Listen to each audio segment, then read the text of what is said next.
Tak už začína tá doba, čas dovoleniek a veľa ľudí má problém s tým s balením a hlavne s kozmetikou, ktorú si berie.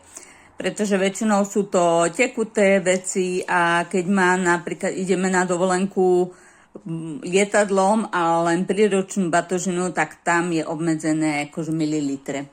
Preto ja vám ukazujem naše produkty, ktoré sú tuhé. Je to šampón na vlasy, kondicionér na vlasy.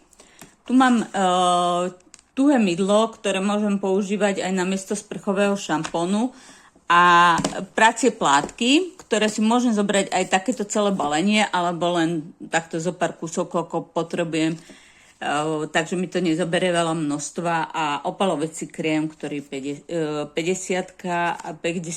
faktor a 50 ml. Takže splňa aj všetky veci a odporúčania, ktoré môžete aj do lietadla zobrať. Nie je to tekuté, takže s tým nemáte žiadny problém a je to maličké, skladné, nezoberie vám to veľa miesta.